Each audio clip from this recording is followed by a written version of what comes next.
जब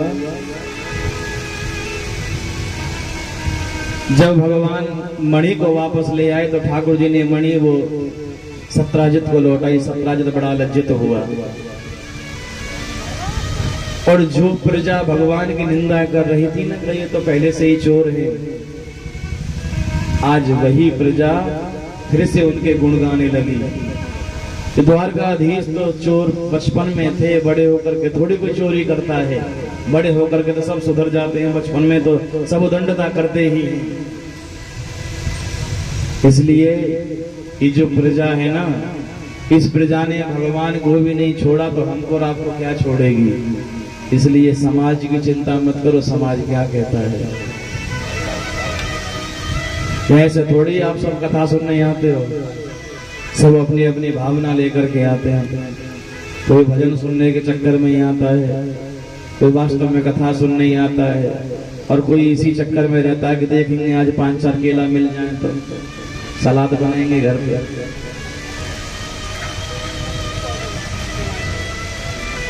होता है। कल हम गद्दी से उतरे, एक मैया आके कह रही महाराज जी मुझको तो अमरूद दे। मैं गरम भैया, मैं कोई बाग लगाए थोड़ी बैठा हूँ, मैं अमरूद कहाँ से लेकर आऊँ ना, मुझको तो अमरूद ही दे। मैं बोला मैया कल आपको अमरूद देंगे जहाँ हमें वहां से उठाने पड़े। सब अपनी अपनी भावनाएं लेकर के आते हैं, जिसकी जो भावना होती है। और समाज क्या कहता है उसकी चिंता मत करो। समाज ने जब भगवान को नहीं छोड़ा तो हमें क्या छोड़ेगा। बहुत से तो ऐसे हमारी कमियां ढूंढने भी आते होंगे, तो महाराज जी कैसी कथा सुनाते हैं, क्या गलतियां करते हैं। बहुत सारे कथा करें ना, टीवी में भी देखते हैं, बोलो टीवी वाले ने तो ऐसे बताई, महाराज जी ऐसे बता। तो आकलन करते हैं, मूल्यांकन करते हैं। इसलिए आप अपनी जगह ठीक रहिए तो सारे काम ठीक होंगे। सत्राजित बड़ा लज्जित हो गया, द्वारकाधीश के पास में गया, निवेदन किया महाराज मैं बड़ा लज्जित हूँ, ऐसा कीजिए आप मेरी बहन सत्यभामा के साथ में विवाह कर लीजिए, और जो सेमंतक मणि है ना, अपनी बहन के साथ आपको दहेज में सौंप दूंगा। भगवान बोले तुम्हारी बहन से विवाह तो कर लेंगे पर ये मणि हम नहीं लेंगे। सत्राजित ने बहुत ज्यादा अनुग्रह किया, विनय की, नहीं महाराज आपको मणि तो लेनी पड़ेगी दहेज में। भगवान बोले नहीं, ऐसा करो मणि अपने ही पास में रखो, और इससे जो स्वर्ण निकलता है, ये जो स्वर्ण देती है, उसे हमारे राज्य को उसको सौंपते रहना, जमा करते रहना। और भगवान सत्यभामा के साथ में विवाह संपन्न कराते हैं। बोली द्वारकाधीश भगवान की जय। तो सत्यभामा के साथ में भगवान का कौन सा विवाह हुआ।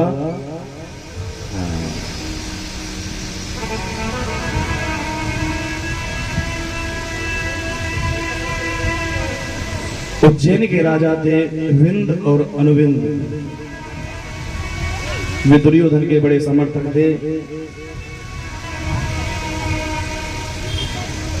उनकी एक कन्या थी राजादी देवी की, जिसका नाम था मित्रविंदा। मित्रविंदा ने भगवान को पत्र लिखा, भगवान को पुकारा, और भगवान गए, और राजाओं की भरी सभा में से भगवान मित्रविंदा को लेकर के सकुशल भाग आए। विंद अरविंद ने युद्ध किया, 27 दिन तक युद्ध हुआ, लेकिन भगवान फिर भी हार नहीं माने। विंद और अरविंद को पराजित करके मित्रविंदा को लेकर के भगवान द्वारका पहुंच गए, और मित्रविंदा के साथ में भगवान ने विवाह रचाया। और ये भगवान का कौन सा विवाह हुआ मित्रविंदा के साथ में, 5वां।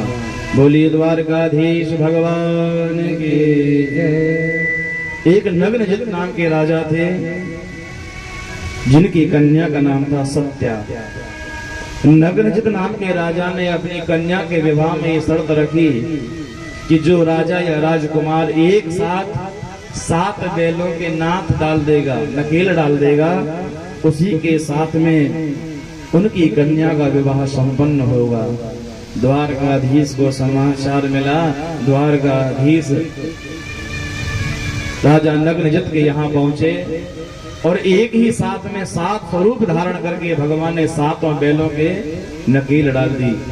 देखने वाले को लग रहा है कि एक हैं, पर भगवान ने 7 स्वरूप बनाए थे।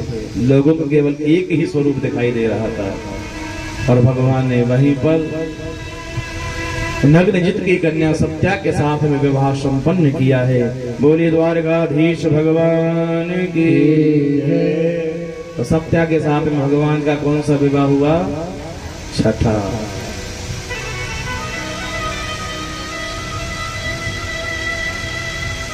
एक भद्रा नाम की कन्या थी, जिसके भाई का नाम था संतर्दन।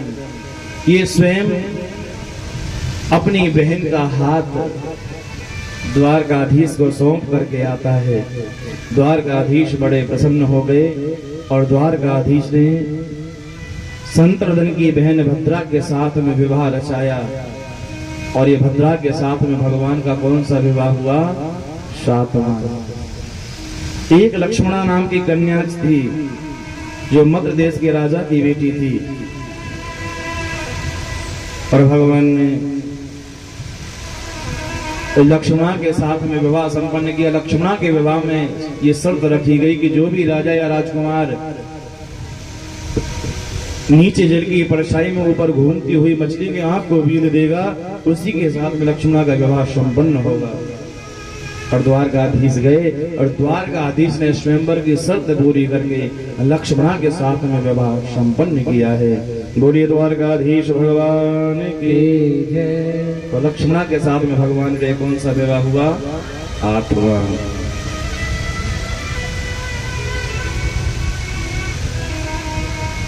एक नरकासुर नाम का दैत्य था, जो भूमि से पैदा हुआ था। उसका दूसरा नाम था भौमासुर। तो भौमासुर क्या करता था? जिस राजा पर चढ़ाई करता था, जिस पर आक्रमण करता था, उस राजा को हराकर उस राज्य की जितनी भी कन्याएं होती थी, उन समस्त कुंवारी कन्याओं को लाकर अपनी जेल में डाल देता था। और धीरे धीरे उसकी जेल में 16,100 कन्या कैद हो गई। सारी कन्या एक दिन विलाप करते हुए भगवान को पुकारने लगी, और भगवान तुरंत सत्यभामा के साथ में गरुड़ आरूढ़ हुए, और भगवान पहुंच गए प्राग ज्योतिषपुर। ये भौमासुर प्राग ज्योतिषपुर का शासक था, राजा था। ये भौमासुर नाम का दैत्य उस प्राग ज्योतिषपुर की रखवाली करता था, एक मुर नाम का दैत्य। भगवान ने उस मुर दैत्य के साथ में युद्ध किया, सुदर्शन से उसका सिर भगवान ने काट दिया, और तब से भगवान का एक नया नाम पड़ गया, मुरारी। बोलिए मुरारी भगवान के। भगवान ने मुरारी दैत्य को मारा। उसके पश्चात भगवान ने भस्मासुर का उद्धार किया, और उसकी कैद से, उसके बंदी गृह से 16,100 कन्याओं को भगवान ने मुक्त किया। 16,100 कन्याओं से भगवान ने कहा, देवियों अब आप सब स्वतंत्र हैं, अब सब आप अपने अपने घर जा सकती हैं। सारी कन्याएं 16,100 कन्या हाथ जोड़ करके खड़ी हो गई। कहने लगी, हे द्वारकाधीश, आप विचार करो कि यदि कोई कुंवारी कन्या वर्षों तक किसी पर पुरुष के पास में रहे और वर्षों के बाद अपने घर पर जाए, क्या समाज उसे स्वीकार करेगा? हे गोविंद, ये समाज बड़ा धूर्त है। द्वारकाधीश, हम तो हमारे पास में केवल 2 ही मार्ग बचे हैं कि या तो आप हमें स्वीकार कर लो, अन्यथा हम सब यहीं पर जल करके भस्म हो जाएंगी, प्राण त्याग देंगी। भगवान ने सत्यभामा से पूछा, देवी क्या करें? सत्यभामा कहने की, महाराज जैसी आपकी इच्छा। और भगवान ने वहीं प्राग ज्योतिषपुर में एक ही मंडप में 16,100 कन्याओं के साथ में विवाह किया है। बोली द्वारकाधीश भगवान की जय। तो भगवान के कुल कितने विवाह हुए? हाँ, गिनती आपकी पक्की है, 16,108। राजा परीक्षित ने कहा, गुरुदेव भगवान की संतति के विषय में बताइए कि भगवान की कितने संतानें हुई। तो सुखदेव भगवान कहने लगे, राजन भगवान की 16,108 रानियां हैं और प्रत्येक रानी से एक एक कन्या और 10-10 पुत्र हुए, 11-11 बच्चे। और भगवान के 16,108 रानी और 16,108 कन्या और पुत्र कितने हुए? 16,108 गुना 10। बताइए, आप जब से गिन रहे थे ना, 1,61,080। 16,108 कन्या, 16,108 रानियां और 1,61,080 पुत्र। ये भगवान का छोटा सा परिवार, भगवान की ये स्वीट सी फैमिली। अब बताइए भगवान कैसे कैसे तो नाम याद रखते होंगे, फलाने नंबर को 1,61,080 बेटा। अब कैसे कैसे नाम याद करते होंगे। लेकिन फिर भी भागवत जी में लिखा है भगवान का परिवार फिर भी सुखी परिवार था। क्यों लिखा है? इसलिए लिखा है कि जिस परिवार के सदस्यों में आपस में सुमति रहती है, जिस परिवार के सदस्यों के आपस में विचार मिलते हों, चाहे वो कितना भी बड़ा परिवार क्यों नहीं है, लेकिन फिर भी वो सुखी परिवार है। तुलसीदास जी रामायण में लिखा है कि जहां सुमति तहां संपत्ति नाना, जहां कुमति तहां विपत्ति निदाना, जहां सुमति तहां। जिस परिवार के सदस्यों में आपस में सुमति रहती है, जिनके विचार आपस में मिलते हैं, वो चाहे कितना भी बड़ा परिवार है लेकिन भी बहुत सुखी परिवार है। और जिस परिवार के सदस्यों के आपस में विचार नहीं मिलते हैं, भले उस परिवार में 4 सदस्य ही क्यों ना रहते हों, लेकिन फिर भी वो सुखी परिवार नहीं है, वो दुखी परिवार है। और हमारी यही तो विडंबना है। भगवान का इतना बड़ा परिवार है लेकिन फिर भी सुखी है। और आज की विडंबना क्या है? घर में 2 ही बच्चे, 1 बेटा बेटी और 2 माँ बाप, 4 सदस्य हैं, लेकिन फिर भी बातचीत किए हुए सप्ताह गुजर जाता है। कोई मिलते भी नहीं है, बातचीत भी नहीं करते। और घर में सबसे बड़ी विडंबना है इस फोन की, मोबाइल की। घर में बैठेंगे तो सब और बातचीत आपस में कोई नहीं करेगा, सब अपने अपने मोबाइल में बिजी रहते हैं, व्हाट्सएप में, फेसबुक में, इंस्टाग्राम में, पता नहीं क्या क्या, मुझे तो नाम भी नहीं आते हैं।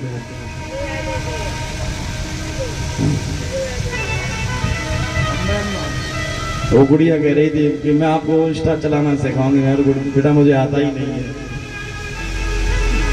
वो वाली बात है, अनपढ़ जैसा, हमारा तो अनपढ़ जैसा ही, हमें चलाने आते ही नहीं है। एक बार एक बेटे ने अपनी माँ से कहा, माँ जी मैं तो आपको विदेश में रहता हूँ, मोबाइल दे करके जाऊंगा, आप ना व्हाट्सएप चलाना और मैं फिर आपको मैं चलाना सिखा दूंगा और फिर मैं वीडियो कॉल आपसे बात किया करूंगा वहीं बैठे बैठे। वो कहने लगी, बेटा मुँह पे तो चला लो ना, अब ऐसे कर, तू चलाए करियो, मैं पीछे बैठ जाऊंगा। हाँ, तू चलाइयो, मैं पीछे बैठ जाऊंगा। तो हम भी ऐसे ही पीछे बैठने वाले ही। कोई बता देता तो चला लेते। घर में रहते हैं, अपने अपने मोबाइल में बिजी रहेंगे पर बातचीत नहीं करेंगे। कोई काम होगा ना तो मैसेज छोड़ते हैं पर वार्तालाप नहीं करते हैं। पहले समय में घड़ी किसी किसी के पास हुआ करती थी, पर समय सबके पास में था। आज घड़ी सबके पास में है, पर समय किसी के पास नहीं है। सबको जल्दी लगी रहती है। भले घर जाकर के खर्राटे बजाएंगे, गेम खेलेंगे, पर रहती सबको जल्दी है। मैं तो आप सबसे निवेदन करता हूं, यदि घर में सुखी रहना है ना, जैसे सोमवार के व्रत करते हो ना, सोमवार के, पूर्णमासी के, शुक्रवार के व्रत रखते हो, ऐसे आज से मोबाइल व्रत चालू रखो। हाँ, मैंने कितने घरों में देखा है, ये माताएं जल्दी जल्दी रोटी बनाएंगी पर मोबाइल वहां भी रखा, रील वहां भी बना रही है।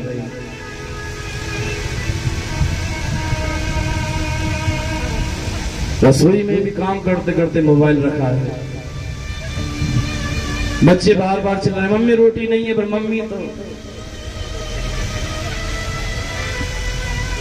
बच्चे को स्कूल जाने के लिए देरी हुई है, पर मम्मी के पास में समय ही नहीं है। मैडम बना देगी।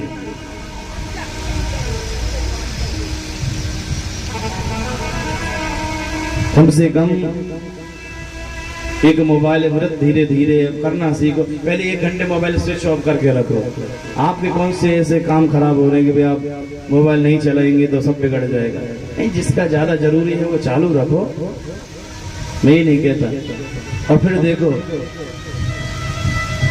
फिर घर में बातचीत का सिलसिला प्रारंभ होगा। मोबाइल नहीं रखा फिर तो पतिदेव से भी बातें करेंगे, बच्चों से भी बातें करेंगे। बच्चों के लिए भी समय नहीं रहता है। रात को भी आंखें खुलेंगी तो तुरंत व्हाट्सएप देखेंगे, तुरंत मैं किसका मैसेज आया। देखते हो कि नहीं देखते?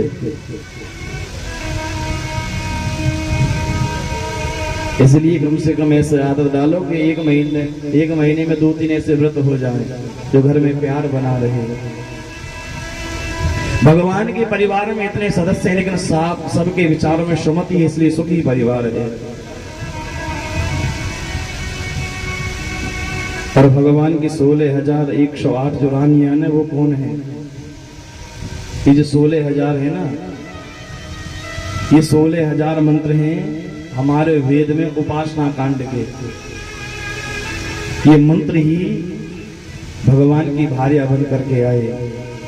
और हमारे 100 उपनिषद हैं। और हमारी जो प्रकृति है ना, ये 8 प्रकार की है, अष्टधा प्रकृति है।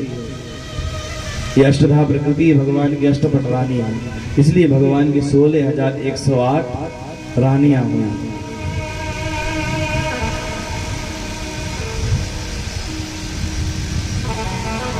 लेकिन भगवान फिर भी अपने परिवार में सुखी है।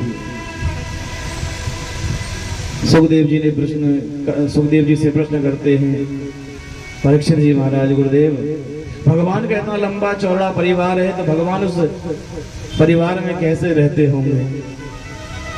क्योंकि हम संसारियों की एक पत्नी होती है और उस पत्नी को भी महीने में कम से कम 2 बार तो मनाते ही हैं, और मनानी पड़ती है। किसी ना किसी बात को लेकर नाराज हो ही जाती है। गलती बड़े पत्नी की हो, लेकिन फिर भी सॉरी हमें ही बोलना पड़ता है, घटानी पड़ती है। भैया बच्चों के लिए रोटी कौन बनाएगा? वो तो मायके जाने को तैयार बैठी है। फिर अपने आप ही कहते चलो कोई बात नहीं, गलती हमारी है, माफ कर दीजिए, सॉरी।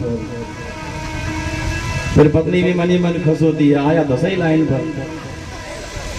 पर तो आया, पर देर में आया। राजा परीक्षित ने कहा कि एक पत्नी से सांसारिक लोग इतने दुखी हो जाते हैं कि साल में कम से कम 50 बार मनाने में निकल जाते हैं।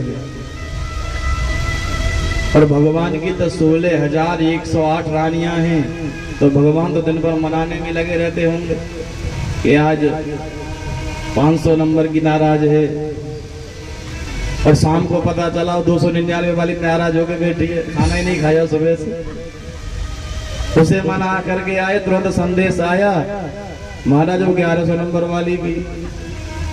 भगवान तो दिन भर दौड़ने में लगे रहते होंगे कि भगवान की ग्रहचर्या के विषय में मुझे बताइए।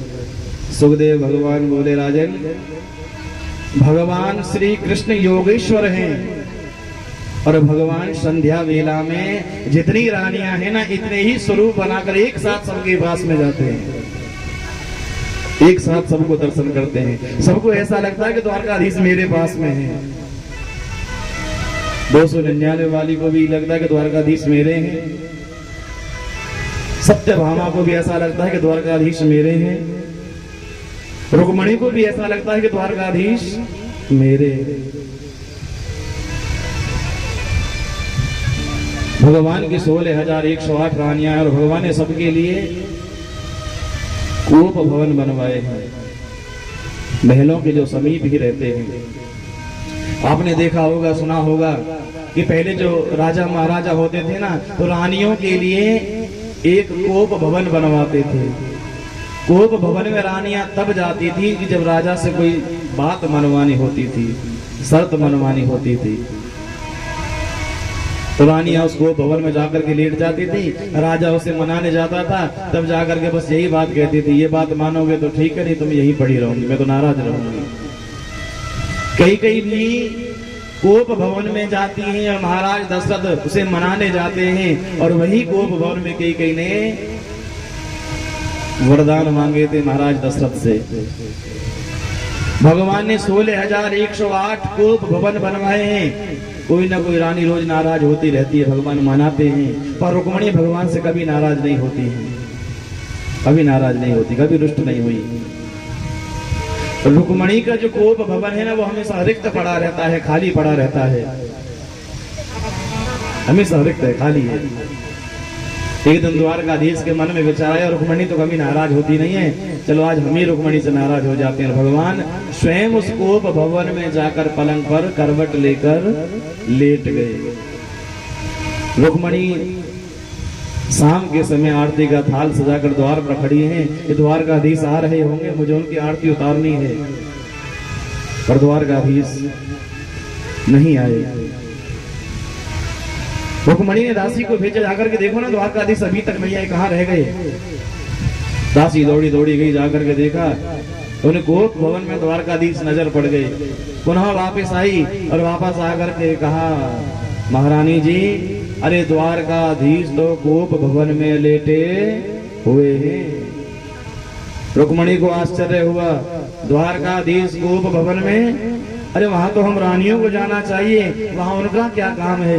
अब तो रुक्मणी दौड़ी दौड़ी गई, जा करके देखा तो द्वारकाधीश तो पलंग पर लेटे हुए करवट लेकर। रुक्मणी ने कहा, महाराज आपका यहाँ क्या काम है। अरे कोप भवन तो रानियों के लिए होता है, पर आप यहाँ क्यों लेटे हुए हो।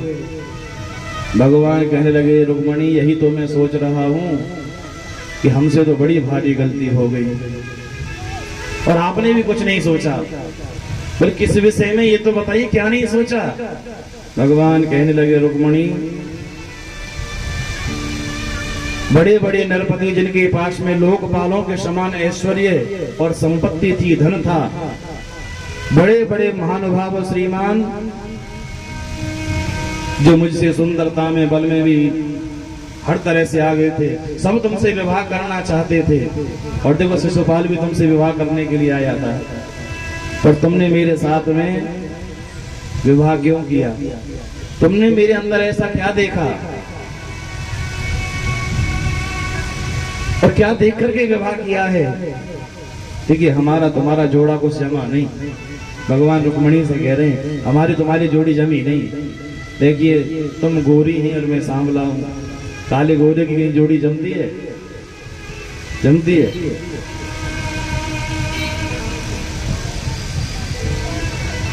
हाँ, किसी किसी की जबरदस्ती जमती है, क्या करें। हमारी तुम्हारा कोई जोड़ा जमा नहीं। और देखो हमारे माँ बाप का भी ठिकाना नहीं है। कोई कहता है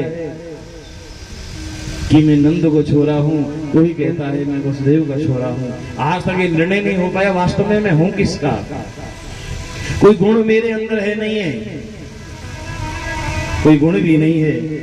और एक अवगुण और भी है कि हम एक नंबर के चोर भी हैं। वृंदावन में जाकर के वो जो सभी कहेंगे कन्हैया तो चोर है, मैं बलवान भी नहीं हूँ, ताकतवान भी नहीं हूँ। कोई हल्का फुल्का राजा मिलता है तो युद्ध में परास्त कर लेता हूँ। यदि कोई ज्यादा बलवान आ जाता है तो युद्ध का मैदान छोड़ करके भी भाग जाता है। भगवान कहने लगे, रुक्मणी अभी भी समय है। शिशुपाल तुमसे कितना प्रेम करता था, तुमसे विवाह करने के लिए बारात लेकर के आया था। अभी कुछ नहीं बिगड़ा, 11 बच्चे ही तो हुए हैं। भाई बच्चों को तो मैं पाल लूंगा, तुम चाहो तो अभी भी शिशुपाल के साथ में विवाह कर सकती हो। के तो इतनी बात सुनी है रुक्मणी ने। अब तो रुक्मणी ये बात सुनते ही बेहोश हो गई, मूर्छित होकर जैसे भूमि पर गिरने लगी। भगवान तुरंत पलंग से खड़े हुए, भगवान ने चतुर्भुज रूप बनाया, 2 हाथों से रुक्मणी को पकड़ा, एक हाथ से रुक्मणी की हवा करने लगे और दूसरे हाथ से रुक्मणी के मुख पर जल के छींटे मार रहे। जब रुक्मणी को होश आया तो भगवान ने रुक्मणी को पलंग पर बिठाया, स्वयं नीचे बैठ गए और भगवान फिर पूछने लगे, अच्छा रुक्मणी तुम मुझसे नाराज हो गई? अरे तुम मुझसे नाराज मत होना। अरे मैं तो तुमसे वैसे हास्य विनोद कर रहा था, मजाक कर रहा था कि अयम ही परमो लाभो गृहेषु गृहमेधिनाम् यन्नमयते याम प्रियया भीरुहामिनी। हे सुंदरी, अरे गृहस्थ का केवल एक यही तो सुख है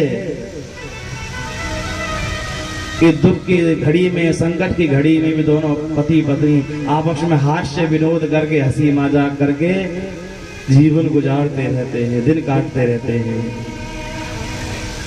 और हास्य विनोद करके कुछ पल, कुछ घड़ी सुख से बिता ली जाती है। गृहस्थ का केवल यही सुख है। भगवान कहने लगे, रुक्मणी हास्य विनोद करने से, हंसी मजाक करने से, नाराज होने से, मनाने से आपस में पति पत्नी में प्रेम बढ़ता है। और आज रुक्मणी ने भगवान की एक भी बात का बुरा नहीं माना और रुक्मणी ने प्रत्येक बात का उत्तर स्तुति पर्क निकाला है। रुक्मणी कहने लगी, आप कह रहे थे ना कि माँ बाप का कोई ठिकाना नहीं, तो ये सच बात है। और आप जगत पिता हैं, आप संसार के पिता हैं, तो आप अपना पिता कैसे बनाओगे? आप कह रहे थे ना कि माँ बाप का ठिकाना नहीं, तो आप जगत पिता है। आप कह रहे थे ना कोई गुण नहीं है, तो ये भी बात सत्य है। इसलिए आपको बड़े बड़े महात्मा, बड़े बड़े संत निर्गुण की उपाधि देते हैं। आप निर्गुण ब्रह्म हैं। आप कहते हो ना चोर हैं, तो ये भी सत्य है। आप किसी वस्तु की चोरी नहीं करते, आप भक्तों के चित्त की चोरी करते, इसलिए आप चित्त चोर हो। और आप कह रहे थे ना कि मैं मैदान छोड़ करके भाग जाता हूं, ये भी सत्य है।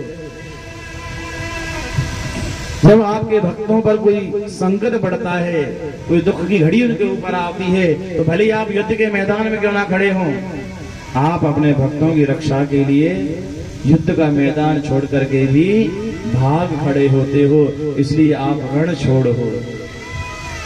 एक एक बात का स्तुति पर अर्थ निकाला है रुक्मणी ने।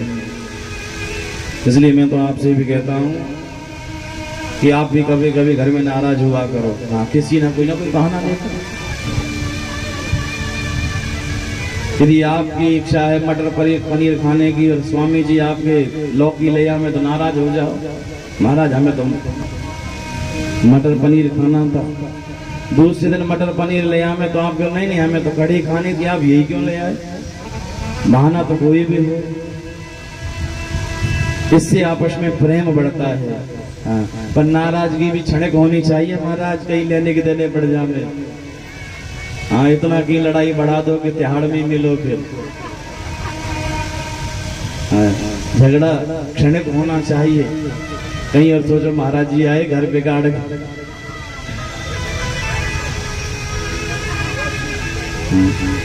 तो हमें कभी कथा करने आना पड़ेगा, तो आपसे मिलने के लिए केला लेके जाना पड़ेगा।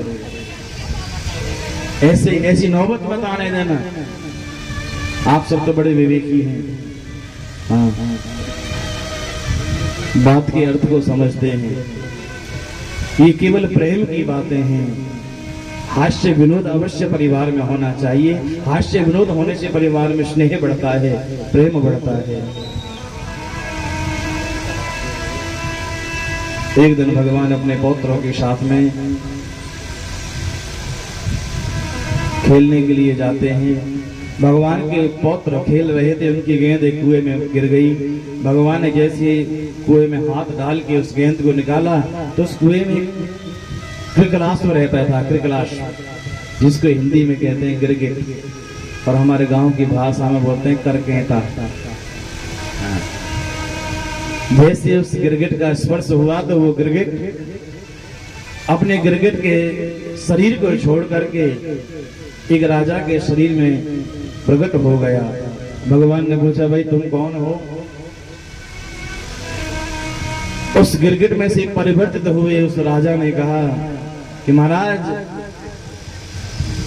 यदि आपने दानियों का नाम सुना हो और दानियों की यदि कहीं चर्चा होती है तो सबसे पहले दानियों में मेरा नाम आता है। इतना अभिमान था उसे। फिर भी ये शायद कोई आकाश में कितने तारे हैं ये गिन सकता है, सिर पर बाल कितने हैं वो भी शायद कोई गिन सकता है, पर मैंने कितनी गायों का दान किया है आज तक कोई नहीं गिन पाया। भगवान बोले, फिर ये बता तू करकेटा क्यों बने हो भैया? क्रिकलाश क्यों बना, गिरगिट क्यों बना? राजा कहता है कि निर्गुणां नहेन्द्रोहम् इक्ष्वाकु तनया प्रभो दानस्वख्यामानेषु यदि ते कर्णमस्पृशम्। मैं इक्ष्वाकु वंशी राजा नृग हूं। मैंने एक गाय का दान किया एक ब्राह्मण को, और वो गाय उस ब्राह्मण के हाथ से छूटकर पुनः मेरी गौशाला में आ गई। उस ब्राह्मण ने मुझसे विनय की कि राजन, मेरी गाय तुम्हारी गौशाला में आ गई है, लेकिन फिर भी मैंने उस ब्राह्मण की बात का विश्वास नहीं किया और उसे डांट कर भगा दिया। प्रभु, मैंने उसी दान की हुई गाय का दोबारा दान किया, इसलिए मुझे क्रिकलाश की योनि प्राप्त हुई है और आज आपके स्पर्श से मैं मुक्त हो गया हूं। एक बार धीरे धीरे समय बीता है। दाऊ भैया ने कन्हैया से कहा, कन्हैया, मैं ब्रज में जाना चाहता हूं, मुझे ब्रज में जाना है।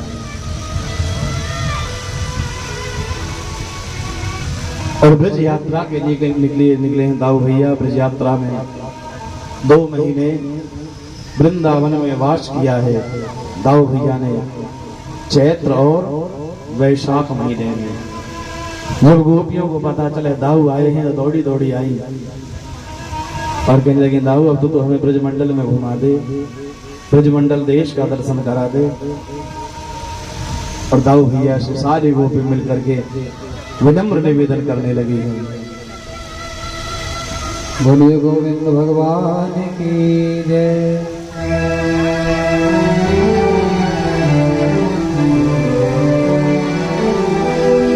हो ब्रजमंडल देश घुमाए दे,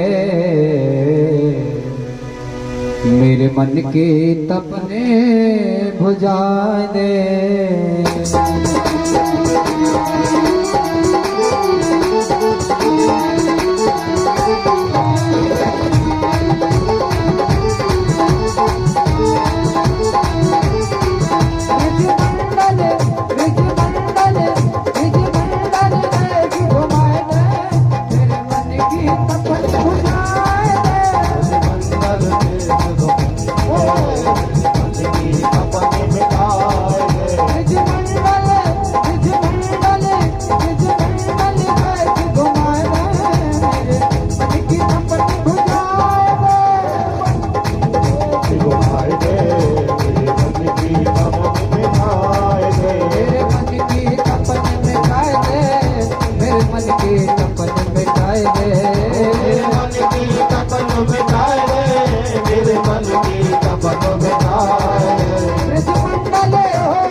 Thank you.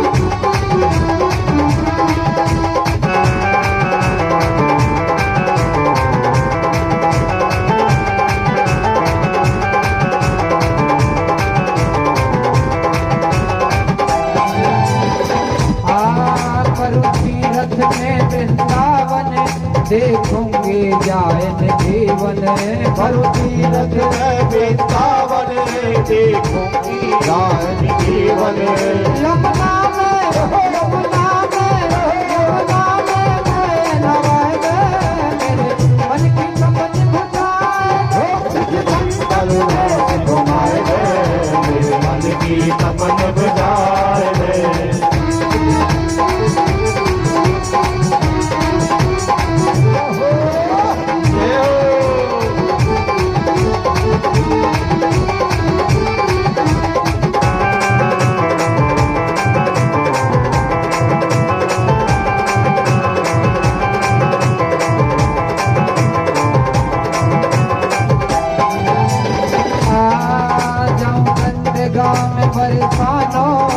कोई दर्शन करके आनो नंद गाँव बरसानो कोई दर्शन करके आनो नंद गाँव बरसानो कोई दर्शन करके आनो नंद गाँव बरसानो कोई दर्शन करके आनो राधा कुंड में राधा कुंड में मेरे मन की तमन बुझाए ब्रजमंडल देश घुमाए मेरे मन की तमन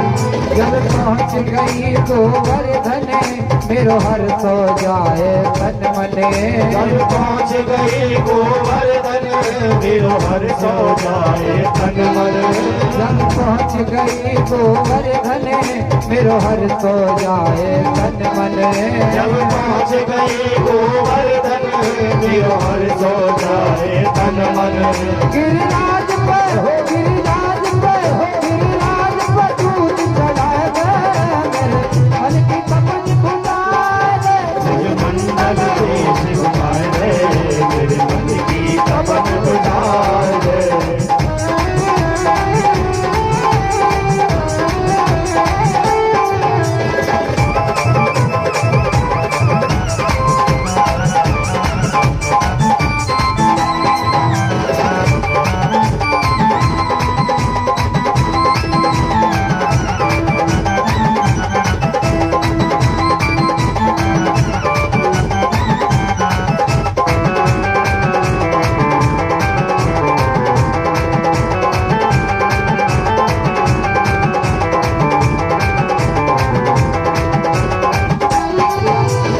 मंडल घूमो सारो तीनों लोकन से न्यारो मंडल घूमो सारो तीनों लोकन से न्यारो मंडल घूमो सारो तीनों लोकन से न्यारो मंडल घूमो सारो तीनों लोकन से न्यारो ठाकुर के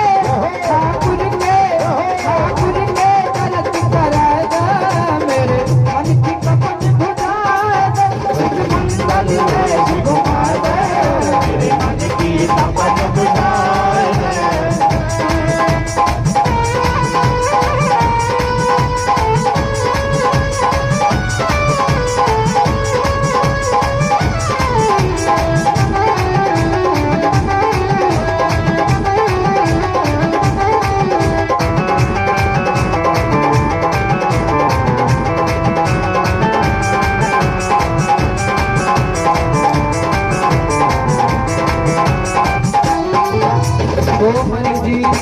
कोमल जी गुरु हमारे सदुआ गढ़ रहने मारे कोमल जी गुरु हमारे सतवाड़ रहने वाले कोमल जी गुरु हमारे सदुआ गढ़ रहने वाले कोमल जी गुरु हमारे सतवाड़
मंडल धाम की जय। वृंदा विपिन बिहारी लाल की जय। राधा रानी सरकार की जय। जय जय श्री राधे प्यार से सभी बोलेंगे राधे राधे राधे राधे राधे राधे।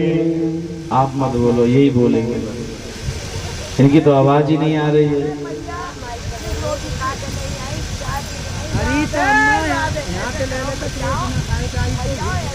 मैया कह रही है कि ये रोटी खाए के नहीं, केवल चाय पी के आई हैं। अब आपको ये दिखाना है कि आप चाय पी के आइए कि रोटी खा करके आइए। तो आइए राधे राधे राधे राधे। हाँ, अब तो ऐसे लग रहा हो कि तुम कल को भंडारों भी पाए के ही जाओगे। नहीं, मजाक की बात नहीं है, बड़े बड़े पेठे आएंगे। बोलिए भक्त वत्सल भगवान की।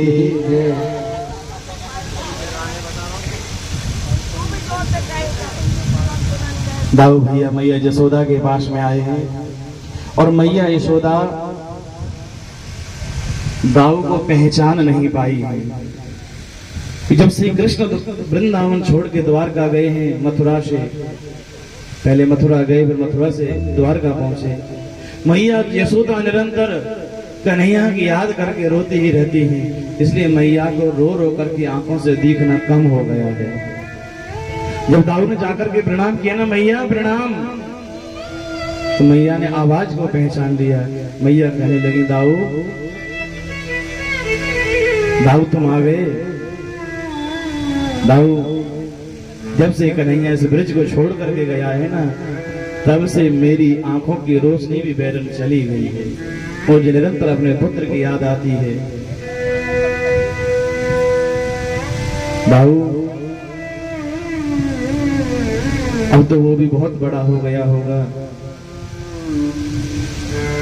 हर बार किसी ना किसी को भेजता है, कभी उद्धव को भेजता है, कभी तुम्हें भेजता है, पर स्वयं कभी नहीं आता। क्या उसे ब्रज की याद नहीं आती है?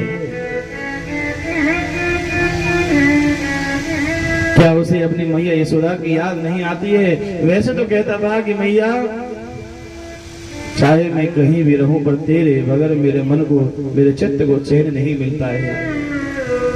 अब कैसे उसे चैन मिल रहा है, कैसे अब उसे सुख मिल रहा है? दाऊ भैया ने हाथ जोड़कर के कहा मैया पता है तेरा कन्हैया ब्रज में क्यों नहीं आता है? मैया यदि गांव में किसी के पास में ज्यादा कर्जा हो जाए ना, और यदि वो किसी का कर्जा लौटा नहीं पाता है, किसी का कर्ज उतार नहीं पाता है, तो वो गांव छोड़ करके चला जाता है, फिर दोबारा उस गांव में वापस नहीं आता है मुंह दिखाने। आता है?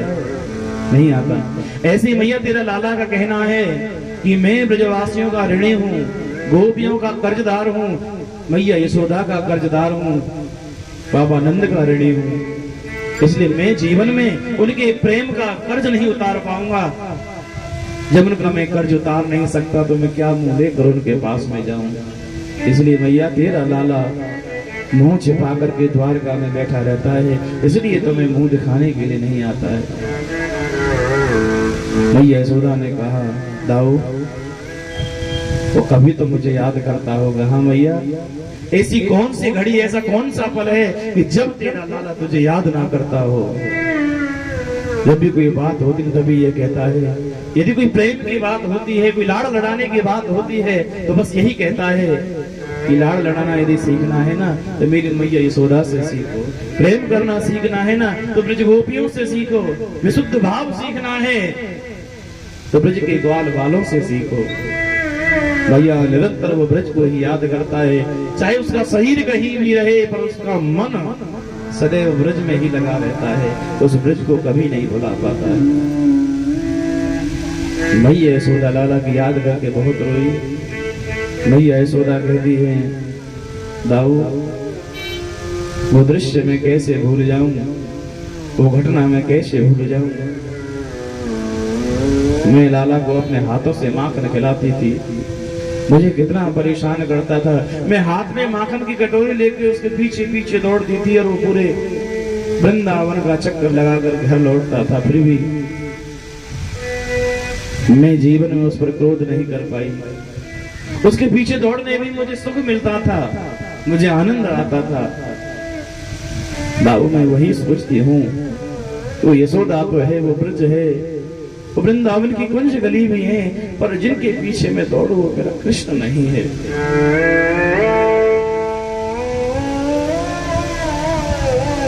बाबू में भले मुझे नहीं दिखता है, भले मेरे पांव कमजोर हो गए हैं, पर यदि कोई मुझसे ये कहे ना कि यशोदा तेरा कृष्ण तेरे इंतजार में यमुना तट पर खड़ा है, तो मैं आज भी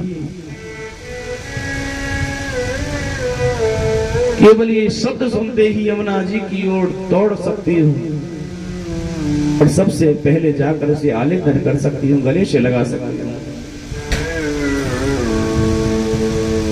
नहीं यशोदा, बाबू भैया कृष्ण की याद कर करके खूब रोते हैं, विलाप करते हैं। नंद बाबा आए, नंद बाबा ने भी कन्हैया के विषय में चर्चा की कि मेरा लाला कैसा है, और 2 महीने तक बाबू भैया ब्रज में रहे, ब्रज गोपियों से मिले। ब्रज गोपियों ने भी पूछा कि कन्हैया हम याद करते हैं कि नहीं, और भगवान कृष्ण निरंतर द्वारका में ब्रज को ही याद करते रहते हैं।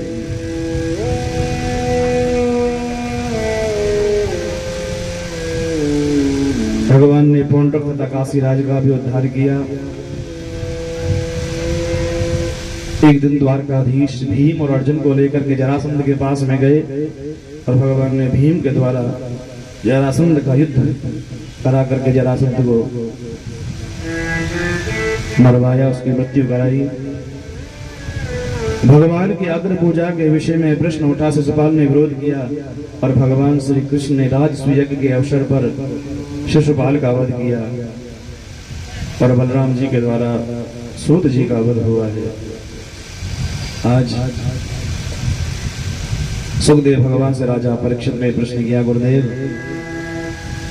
आपने बताया था कि भगवान ने एक मित्र बनाया था जिसका नाम था सुदामा, उस सुदामा की कथा मुझे श्रवण कराइए ना। सुखदेव भगवान कहने लगे, राजन कृष्णस्यासीत् सखा कश्चित् ब्राह्मणो ब्रह्मवित्तमः विरक्त इंद्रियार्थेषु प्रशांतात्मा जितेन्द्रियः। जितने विशेषण सुखदेव भगवान ने सुदामा के नाम के आगे लगाए हैं ना, इतने विशेषण तो भागवत में किसी बड़े संत के नाम के आगे भी नहीं लगाए। सुखदेव भगवान कहते हैं, राजा परीक्षित एक ब्राह्मण भगवान श्री कृष्ण के परम मित्र हैं, बड़े ब्रह्म ज्ञानी हैं, विषयों से विरक्त हैं, परम वैरागी हैं, उनका हृदय भी मन भी बड़ा शांत है और अपनी इंद्रियों को उन्होंने अपने वश में किया है, जीता हुआ है। सुदामा जी के नाम के आगे इतने विशेषण। सुखदेव भगवान बोले कि सुदामा ने विवाह रचाया है, ग्रस्त जीवन व्यतीत कर रहे हैं और उनकी पत्नी का नाम है सुशीला, लेकिन सुशीला के नाम के आगे एक भी विशेषण नहीं लगाया है। यद्दिक्षोपपन्नेन वर्तमानो गृहाश्रमे तस्य भार्या कुचैलस्य शतक्षामा तथा विधा। वे ग्रस्त जीवन जी रहे हैं, किसी प्रकार का ना तो संग्रह करते हैं, संग्रह मतलब कोई चीज इकट्ठी नहीं करते, और आपकी भाषा में बोले तो इन्वेस्टमेंट नहीं करते।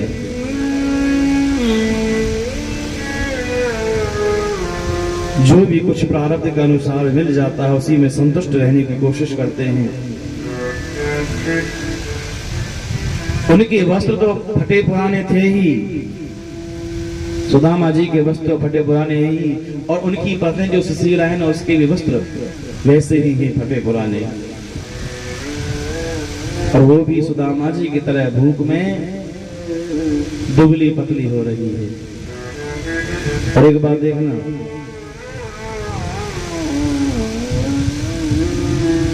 सुखदेव भगवान ने सुदामा के नाम के आगे तो इतनी विशेषता लगाई, इतने विशेषण लगाए कि जितेंद्रिय हैं, शांत चित्र हैं, परम बैरागी हैं, ब्रह्म ज्ञानी हैं, पर सुशीला के नाम के आगे एक भी विशेषण नहीं लगाया। जबकि होता क्या है, पति यदि फौज में लग जाए ना तो पत्नी घर बैठे फौजन कहलाती है। पूरा गांव फौजन है, फौजन, चाहे माने चाहे भले बंदूक सकलते भी ना देखी हो, पर हाँ फौज।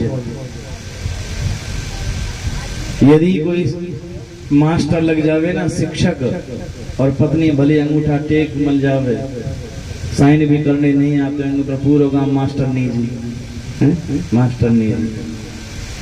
और पतिदेव यदि डॉक्टर बन जाए और पत्नी जी को भले सुई लगानी भी ना आती हो पर डॉक्टर नहीं कहलाएंगे।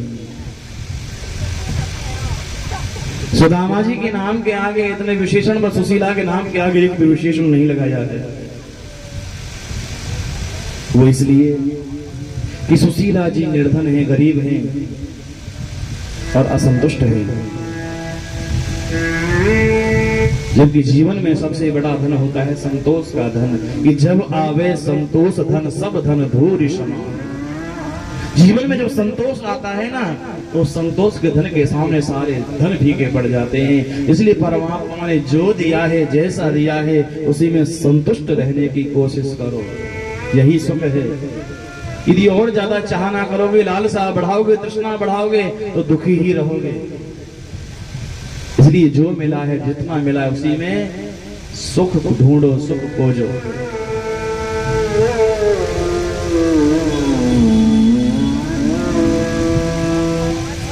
सुदामा जी जैसे तैसे जीवन बीता रहे हैं।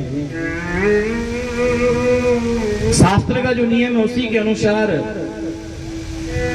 भिक्षा मांगने के लिए जाते हैं। शास्त्र का नियम है कि ब्राह्मण को एक दिन में 5 घरों से भिक्षा लेनी चाहिए। कभी तो भिक्षा मिलती है, कभी नहीं मिलती है, जो मिलता है उसी में संतुष्ट रहते हैं। एक दिन सुशीला ने अपने पति का हाथ पकड़ा, अंदर गृह में ले गई, झोपड़ी में ले जाकर के दिखाया, महाराज देखो हमारी झोपड़ी भी टूटी हुई है, घर में एक भी बर्तन ऐसा नहीं है जो साबुत हो, सारे के सारे बर्तन टूटे फूटे पड़े। नाथ मैंने सुना है कि तुम्हारे एक मित्र हैं जो इस समय द्वारका के राजा हैं, कि तुम्हारा कभी उनसे मिलने का मन नहीं होता है, या तुम्हारा मन नहीं करता कि तुम अपने मित्र से जाकर के मिलो। सुदामा जी कहते हैं सुशीला बहुत मन करता है। और एक बात बताओ, मैं सुदामा निर्धन क्या लेकर के जाऊंगा उनके पास? वो तीनों लोगों के स्वामी हैं, द्वारका के शासक हैं, राजा हैं, द्वारकाधीश हैं। शास्त्र कहता है गुरु के यहाँ, मित्र के यहाँ और रिश्तेदारी में खाली हाथ नहीं जाना चाहिए। पर सुशीला हमारे पास में तो कुछ भी नहीं है, मैं क्या लेकर के जाऊंगी? सुशीला कहने लगी उसकी चिंता मत करो, पर तुम वहां जाओगे ना, तुम उनसे कहोगे, उनसे कुछ मांगोगे तो वो तुमसे मना नहीं करेंगे, और कुछ नहीं तो इतना अन्न तो तुम्हें मांगने से अवश्य दे देंगे कि जिससे तुम्हारा सारा जीवन आसानी से कट जाएगा, फिर हम भूखे नहीं रहेंगे। सुदामा जी कहने लगे सुशीला तुम मुझे द्वारका मांगने के लिए भेज रही हो? यदि मुझे मांगने के लिए भेजोगे तो मैं कभी द्वारका नहीं जाऊंगा। सुशीला कोई यदि किसी के द्वार पर मांगने जाता है ना, तो मांगना मरने के समान है। और जो मांगने के लिए जाता है वो अपना सब कुछ, मान सम्मान सब कुछ दांव पर रख करके जाता है, मार करके जाता है। वो तो मरा हुआ है ही, लेकिन उससे पहले भी वो मर जाते हैं कि जो द्वार पर आए हुए भिक्षुक को कोई अन्न भी नहीं देते हैं, भिक्षा भी नहीं देते हैं। रहीम जी कहते हैं कि रही मन में नर मर चुके, जो कहूँ मांगन जाए, अरे उससे पहले वो मरे, जिन मुख निकषत जिनके मुख से निकलता कि हमारे घर पे नहीं है, आप आगे बढ़ो, उनसे पहले भी तो वो मर जाते हैं। सुशीला ने हाथ जोड़ करके कहा, महाराज मांगने नहीं भेज रही, केवल दर्शन के लिए भेज रही हूँ। दर्शन करने के लिए तो जाओगे, दर्शन तो कराओ। सुदामा जी मन में विचार करने लगे कि यही तो जीवन का परम लाभ है कि अयम ही परमो लाभो तम श्लोक दर्शनम, कि आज मुझे द्वारकाधीश के दर्शन होंगे। सुशीला दौड़ी दौड़ी गई, पड़ोस के 4 घरों से 4 मुट्ठी चावल लेकर के आई। एक फटी सी धोती के कपड़े में बांध दी, एक पोटली में सुदामा जी को दे दिए। सुदामा जी ने पोटली पकड़ी, कांख में दबाई, कांख में दबाई, एक हाथ में माला है और एक में सोटी है, छड़ी है। श्री कृष्ण रटते हुए जैसे घर से निकले हैं। अच्छा सुशीला, बच्चों का ध्यान रखना, मैं जल्दी वापस आ जाऊंगा। सुशीला कहने लगी, महाराज आप चिंता मत करो, आप प्रेम से पधारो। सुशीला जी सुदामा जी को तब तक देखती रही कि जब तक सुदामा जी उन्हें देखते रहे। सुशीला को अचानक स्मरण हुआ। सुशीला जी ने आवाज लगाई, महाराज ठहरो, अरे एक संदेश देना, तो वो संदेश तो मैं आपको बता नहीं पाई। सुशीला जी की आवाज सुनकर सुदामा जी ठहर गए, मुड़कर के देखा, रहे सुशीला अब क्या रह गया है? बोले महाराज मुझे पता है आप बड़े संकोची हो, आप तो कुछ मांगोगे नहीं, पर मेरा एक निवेदन उनसे कहना। भगवान बोले क्या कहना है? सुशीला जी हाथ जोड़ करके कहने लगे, महाराज उनसे कहना कि 1 माह 2 पक्ष में 2 एकादशी हो, पर मेरे घर गोपाल जो रोज एकादशी हो। उनसे कहना वैसे तो आपने 1 महीने में 2 एकादशी बनाई है, पर मेरे घर में तो रोज एकादशी होती है। भगवान कहने लगे ठीक है मैं कह दूंगा। सुदामा जी तुरंत चल दिए। सुशीला जी वापस लौट आई। श्री कृष्ण रटते हुए प्रेम से द्वारका की ओर बढ़े जा रहे हैं सुदामा जी महाराज। नंगे पांव हैं, तन पर केवल एक धोती है, सिर पर पगड़ी भी नहीं है, नंगे चरण हैं। कभी पैरों में कांटे भी लग जाते हैं तो तड़प उठते हैं सुदामा जी महाराज। और प्रेम से चलते हुए भगवान का गुणगान कर रहे हैं, भगवान को याद कर रहे सुदामा जी महाराज। मेरे जर हैं पाँव,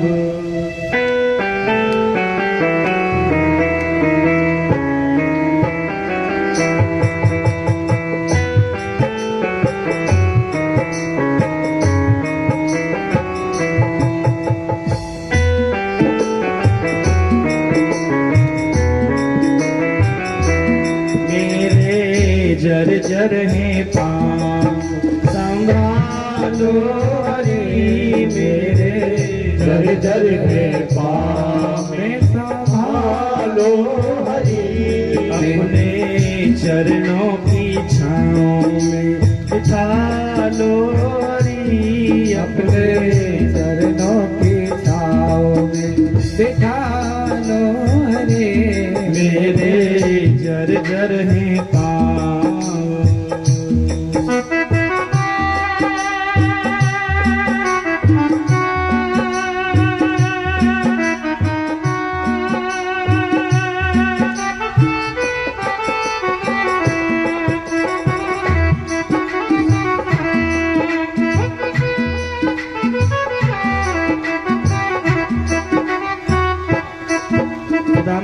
लगे मैं तो मोह माया और ममता की गलियों में भटक रहा हूँ और तृष्णा के लालच के पिंजरे में ऐसा लटक गया हूँ कि अब नीचे आ ही नहीं पा रहा हूँ। माया ममता की गलियों में अटका हुआ, माया ममता की गलियों में अटका रहा। मैं हूँ कृष्णा के पिंजरे में अटका हुआ, मैं हूँ कृष्णा के पिंजरे में अटका हुआ। डाला विषयों ने जाल, डाला विषयों ने जाल, निकालो हरि मेरे जर है पान कमालो हरे। अपने चरणों की छाँव में निकालो हरि मेरे चरणों के छाँव में।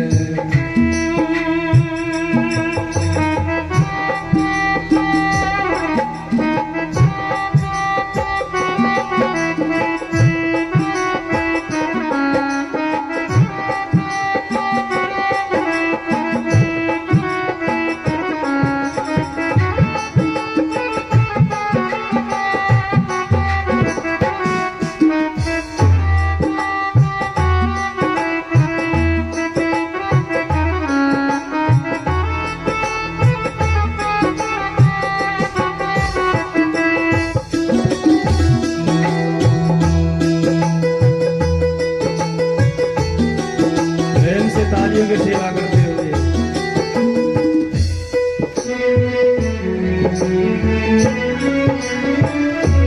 गहरी नदिया की लहरें दीवानी हुई, गहरी नदिया के दीवानी हुई। टूटे चप्पू पतवार पुरानी हुई, टूटे चप्पू पतवार पुरानी हुई। हे गोविंद, ये संसार अथाह सागर है, गहरी नदियां है और मेरे ये चप्पू पुराने हो चुके हैं। जब चप्पू पुराने हो जाते हैं निश्चित नाव डूबने वाली होती है। अब ये डूबेगी नाव, अब ये डूबेगी नाव, बचा लो हरे मेरे जर जर है पाव, कमालो हरे। अपने चरणों की छाँव में बिठा लो हरि, अपने चरणों की छाँव में।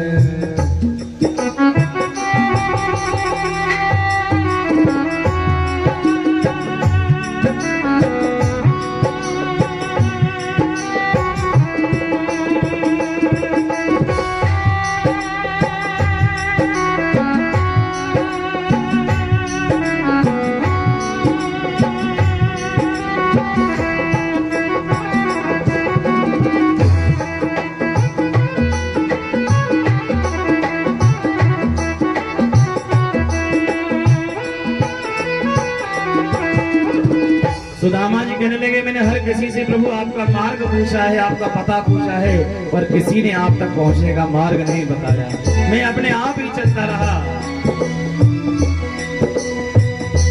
कोई पथ ना किसी ने सुझाया मुझे, कोई पतना किसी ने सुझाया मुझे। देखो कहाँ से कहाँ ले आया मुझे, देखो कहाँ से कहाँ ले आया मुझे। मैं इसलिए आया हूँ गोविंद, तुमसे मिलने का चाहो,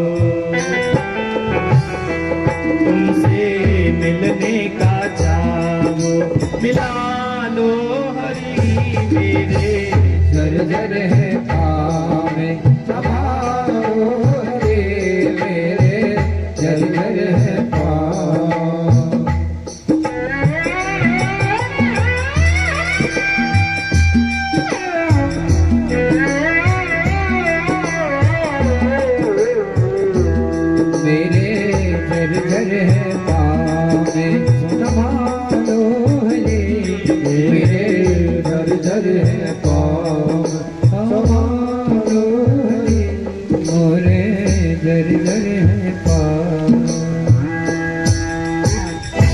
सुदामा जी महाराज की, द्वारकाधीश की।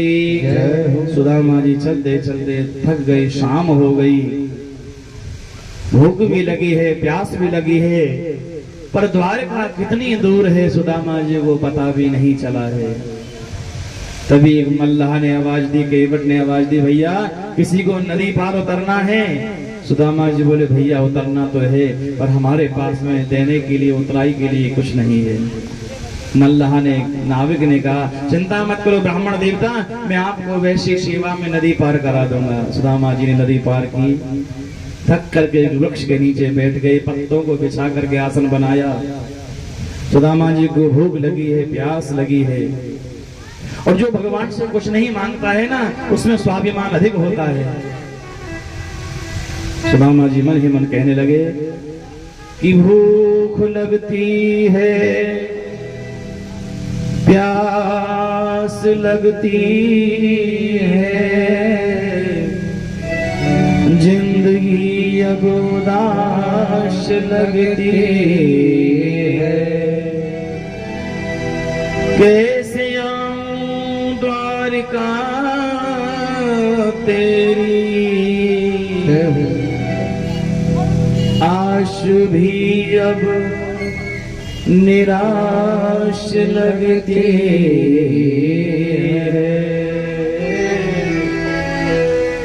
आश भी अब निराश लगती है। सुदामा जी भगवान का चिंतन करते करते उसी वृक्ष के नीचे लेट गए। आज भक्त भूखा है, इसलिए भगवान ने भी उस दिन भोजन नहीं किया। ठाकुर जी ने लीला रचाई और सोते हुए सुदामा जी को कब कब में द्वारका के निकट पहुंचा दिया, ये सुदामा जी भी नहीं जान पाए। सवेरे सुदामा जी के नेत्र खोले, सुदामा जी ने आंखें खोली तो पास में ही एक नगर दिखाई दिया, बहुत से लोगों का आवागमन हो रहा है। सुदामा जी उठे, चलते चलते नगर के द्वार पर पहुंचे, पूछा, भैया ये कौन सी नगरी है? नगरवासियों ने कहा, ये द्वारिका है। सुदामा जी बोले, भैया यदि द्वारिका है तो इसमें हमारा कन्हैया कहाँ मिलेगो? नगरवासी बोले, यहाँ कोई कन्हैया नहीं रहता। बोले, यहाँ के राजा कौन है? सुदामा जी ने पूछा, यहाँ के राजा का नाम बताओ। नगरवासियों ने कहा, यहाँ के राजा हैं यादवेंद्र श्री कृष्णचंद्र जी महाराज। सुदामा जी बोले, हाँ भैया वही कृष्णचंद्र, यहाँ आपके उसने इतना लंबा नाम रख लिया है, वो मेरे बचपन का यार है, मेरा लंगोटिया मित्र है, और हम उसे प्रेम से कन्हैया कहो करें भैया। उसको महल कौन सा है बताओगे? नगरवासियों ने, कोई बताने की जरूरत नहीं है, सीधा जो रास्ता जा रहा है ना, इस मार्ग पर चले जाओ, और जहां इस मार्ग का अंत है वही द्वारकाधीश का भवन है। सुदामा जी महाराज श्री कृष्ण करते हुए आगे बढ़ते गए। धीरे धीरे चलते चलते जब महल के द्वार के पास में पहुंचे, फिर से एक से पूछा, भैया द्वारकाधीश के वहां जाना है, यही रास्ता है? भाई हाँ, सीधे चले जाओ भैया, यही रास्ता है। और जैसे द्वार पर पहुंचे, द्वारपालों से कहा, भैया हमें श्री कृष्ण से मिलना है, अपने मित्र से मिलना है, हमें मिलवा दोगे क्या? द्वारपालों ने कहा, अभी हमारे द्वारकाधीश विश्राम कर रहे हैं, हम उनसे पूछ करके आते हैं, उनकी आज्ञा होगी तो आप मिल सकते हो। सुदामा जी महाराज द्वारपालों से विनय करने लगे हैं, प्रार्थना करने लगे हैं।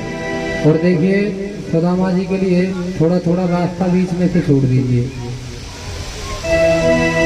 और देखो देखो ये गरीबी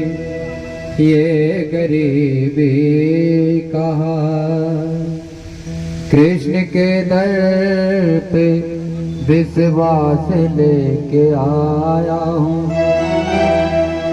मेरे बचपन का यार है मेरा जान, यही सोच कर मैं आस लेके आया हूँ।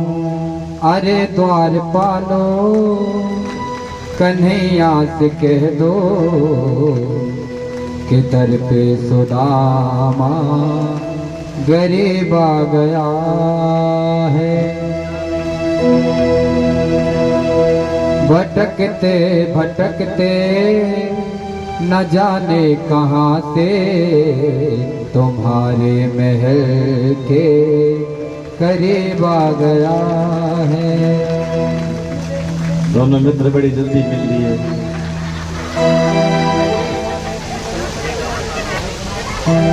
अरे द्वार पालो कन्हैया से कह दो, अरे द्वार पालो कन्हैया से कह दो, इधर पे सुदामा करीब आ गया है। इधर पे सुदामा करीब आ गया है। भटकते भटकते न जाने कहाँ से, भटकते भटकते न जाने कहाँ से तुम्हारे महल के करीब आ गया है। हमारे महल के करीब आ गया है।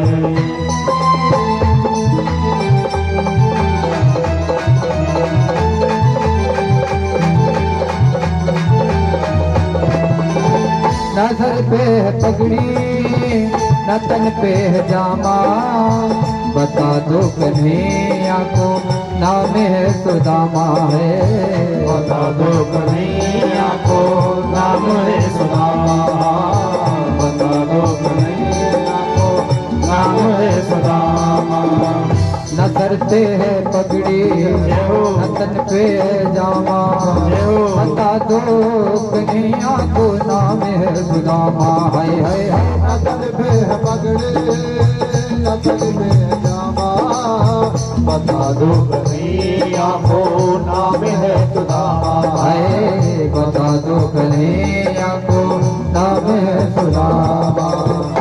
एक बार मोहन सजा करके गहनो, तुम एक बार मोहन सजा करके कह दो कि मिलने सखावत नसीब आ गया है। सखावत नसीब आ गया है। अरे द्वार पालो कन्हैया से कह दो, इधर पे सुदामा गरीब आ गया है।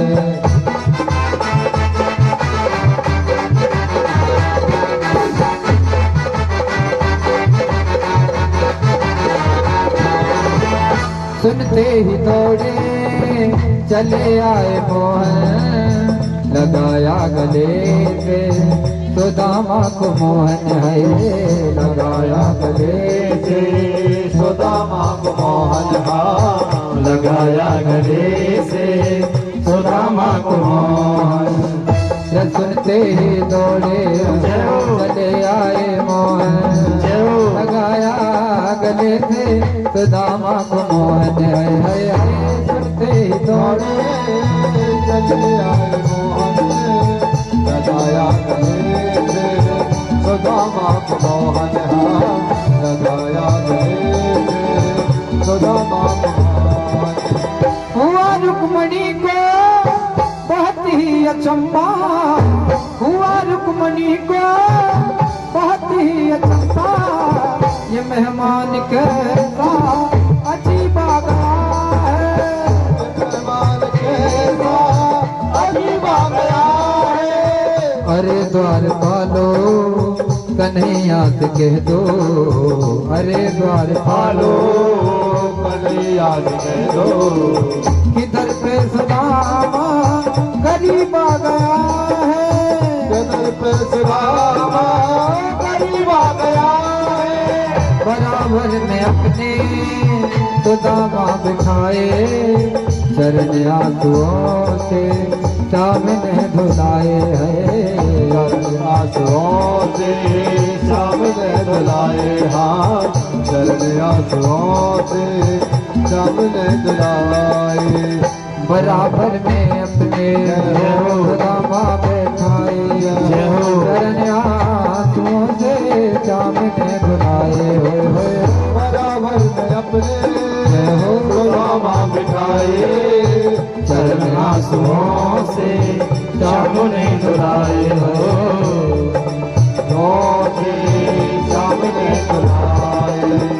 घबराओ प्यारे जरा तुम सुदामा, ना घबराओ प्यारे जरा तुम सुदामा, खुशी का समा तेरे करीब आ गया है, खुशी का समा तेरे करीब आ गया है, खुशी का समा तेरे करीब आ गया है, खुशी का समा तेरे करीब आ गया है, करीब आ गया है। बोलिए सुदामा जी महाराज की जय, जय श्री राम। भागवत जी के अनुसार तो सुदामा जी महाराज सीधे अंतःपुर तक पहुंच जाते हैं, परंतु नरोत्तम स्वामी का पद बड़ा प्रसिद्ध है। द्वारपाल जब श्री कृष्ण से जाकर के कहता है कि हे नाथ, हे द्वारकाधीश, एक ब्राह्मण द्वार पर खड़ा है, निवेदन करता हुआ द्वारपाल कहता है कि शीश पागाने जगा तनु पे प्रभु जाने को आनु बसो के ही ग्रामा, जाने को नामे बसो के ग्रामा, जाने को नामे बस के ग्रामा, धोती फटी सिलती दुपोती और पाय उपान किन्हीं समा, पायत पायन की भी ग्रामा, पायत पायन की भी ग्रामा, द्वारे खड़ो द्विज दुर्बल एक, द्वारे खड़ो द्विज दुर्बल एक, रयो चक्षु वसुधा अभिरामा, पूछत दीन दयाल को धाम, बतावत आपनो नाम सुदामा, बतावत अपनो नाम सुदामा। आइए सबसे पहले जो जजमान जी हैं वो आएंगे और सह परिवार सहित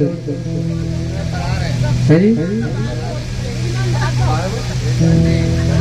हाँ तो परिवार में तो हैं उनके, और सभी एक एक करके आते रहेंगे और भगवान का, सुदामा जी का पूजन करते रहेंगे। और जैसे ही द्वारकाधीश ने सुना है सुदामा दौड़े चले आए हैं, सिर पर मोर मुकुट नहीं है, नंगे शरण भगवान भाए हैं। शास्त्र कहता है कि ये यथा माम प्रपद्यन्ते तांस तथैव भजाम्यहम्, भगवान ने गीता जी में लिखा है अर्जुन, जो भक्त मुझे जैसे पुकारता है ना, मैं वैसे ही दौड़ा चला आता हूँ। सुदामा के सिर पर पगड़ी नहीं है, इसलिए भगवान भी बिना पगड़ी के दौड़े आए हैं।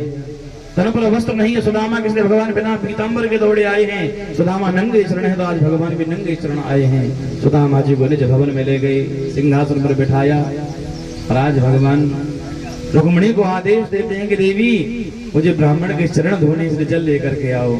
रुक्मिणी जी जल लेने के लिए गई, भगवान चरणों में बैठ गए, और सुदामा जी के चरण को जब देखा है तो सुदामा जी के चरणों में तो रक्त बह रहा है, चरणों में विवाही फटी हुई है, कांटे लगे हैं। और उन कांटों को देखकर ठाकुर जी ऐसे बेहाल हुए हैं।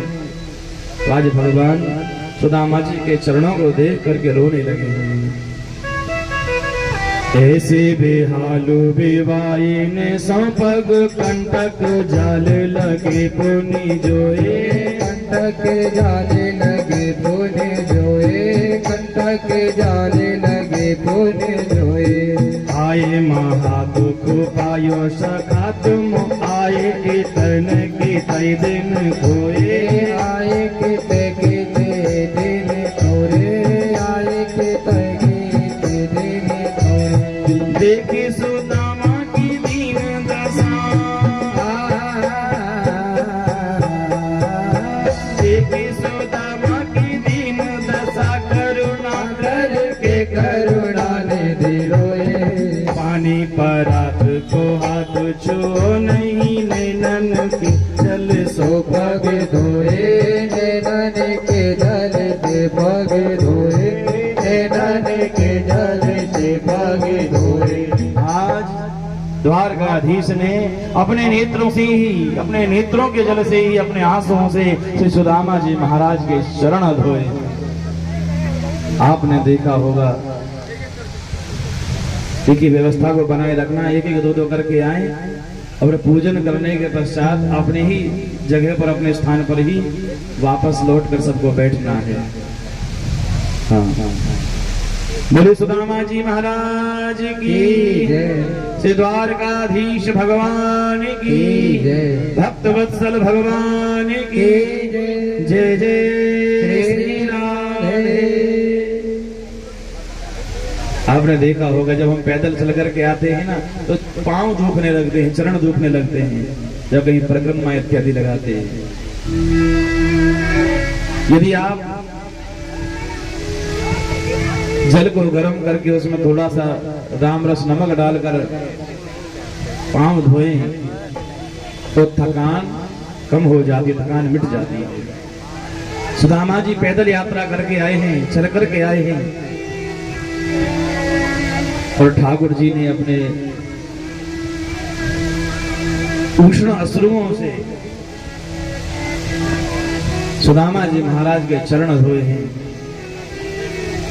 जो आंसू होते हैं ना नमकीन होते हैं और गर्म भी होते हैं, इसलिए सुदामा जी महाराज की थकावट को भगवान ने दूर किया है, उतारा है।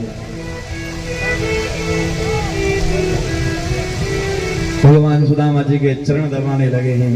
चरण दबाते दबाते द्वारकाधीश ने पूछा, सुदामा मित्र तुम पहले से ही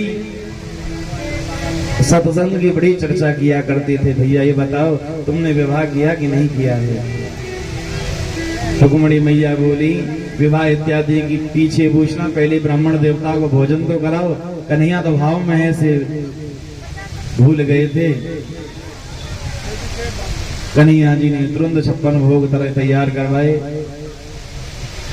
सुदामा जी महाराज को प्रसाद पकाया, द्रव्य दक्षिणा अर्पण की, क्योंकि ब्राह्मण देवता है और ब्राह्मण को अपने घर पर यदि निमंत्रण देकर के बुलाओ तो भोजन कराने के बाद ब्राह्मण को दक्षिणा अवश्य देनी चाहिए, तो भोजन कराने का फल नहीं मिलता है। द्वारकाधीश भी सुदामा जी को दक्षिणा देते हैं। दक्षिणा देकर भगवान फिर से चरणों में बैठ के सुदामा जी के चरण दबाने लगे। द्वारकाधीश ने फिर वही प्रश्न दोहराया, मित्र तुमने विवाह किया कि नहीं, कि बाबा जी बन गए हो?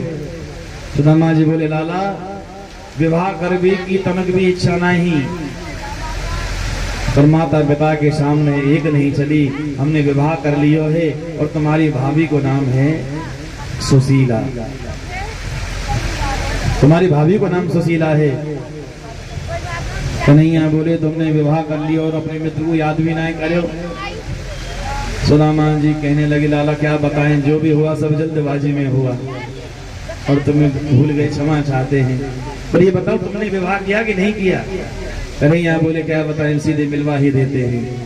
आइए, आदेश दिया, एक ब्राह्मण आए हैं और ब्राह्मण का सब आशीर्वाद लीजिए। रुक्मिणी जी खड़ी होकर के आई। रुक्मिणी जी आकर के प्रणाम करती हैं, महाराज प्रणाम, मैं कृष्ण पत्नी रुक्मिणी आपको प्रणाम करती हूँ। सुदामा जी ने आशीर्वाद दिया, देवी सौभाग्यवती भव, देवी पुत्रवती भव, देवी पति प्रिया भव। इतने में भगवान ने फिर से इशारा किया, जाम्बवंती जी ने आकर के प्रणाम किया, महाराज प्रणाम करती हूँ। सुदामा जी ने कन्हैया से इशारों में पूछा, लाला ये कौन है? कन्हैया शर्मा करके बोले, मित्र ये भी वही है। क्या मतलब? ये भी तुम्हारी भाभी है। अच्छा लाला, तेने दो ब्याह करे और मैंने तुमको एक में नहीं बुलाया तो तेने मुझको बुलानो दियो, और तेने दो ब्याह करे फिर भी तुमको मेरी याद ना आई। कन्हैया बोले, क्या करेगा मित्र, जब भी हुआ ना सीधो ब्याह हो, तारीख तो निश्चित हुई ना। यदि तारीख निश्चित होती तो मेहमान में सबसे पहले आप ही आते। सुदामा जी ने आशीर्वाद दिया, देवी सौभाग्यवती भव, देवी पति प्रिया भव, देवी पुत्रवती भव। भगवान ने फिर से इशारा किया, सत्यभामा दौड़ी दौड़ी आई, महाराज प्रणाम करती हूँ। सुदामा जी ने फिर पूछा, लाला ये कौन है? कन्हैया जी शर्माते हुए बोले, मित्र बार बार मत पूछो, या टाइम जो भी आमे ना सब वे ही है। क्या मतलब? इस समय जो भी आमे सब तुम्हारी भाभी है, बार बार मत पूछो। बोले, भैया तेने तो बड़े ब्याह करे हैं।